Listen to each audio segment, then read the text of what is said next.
Hi, y'all. Tumbleweed here. Good guy, with the black hat. Today I'm going to follow up on a recent blog post I put up at tumbleweed.me about healing our nation's divides.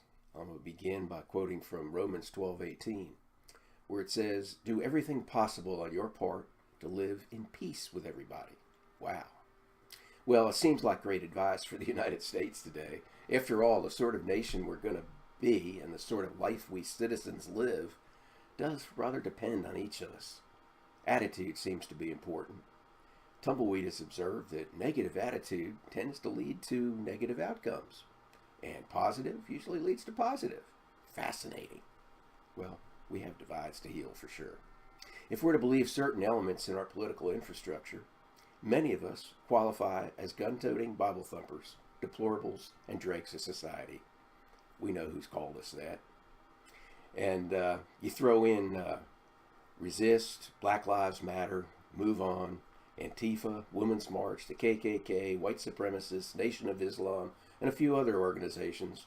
We have quite an array of angry, condescending, elitists, fire-breathing, glitterati, arrayed in the morass called social politics. Hate and vitriol are their weapons of choice. Words like sexism, racism, homophobia, misogyny, and more are thrown around like so much hate chaff. There's certainly nothing positive to endear them to us, and we should not expect positive attitudes from among them. They're dividers, cutting us apart.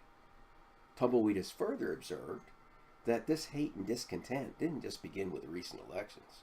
No, though the outcome thereof seemed to exacerbate the current vitriol and division. Lest we forget, a war was fought in our nation over deep divides more than 150 years ago. Millions died. Violence was endemic for years before and after. We can point to vignettes of political turmoil from Aaron Burr killing Alexander Hamilton in a duel to James Earl Ray murdering Martin Luther King, and more. When and how might such violence, such weaponized hatred end? We need to step back, take deep breaths, and reflect on civility, respect, and love, and the freedom from fear that those elements imply. If nations are formed to provide for common defense, then we need to ensure that such defense is provided against both the internal and external forces that would deprive us of our freedoms.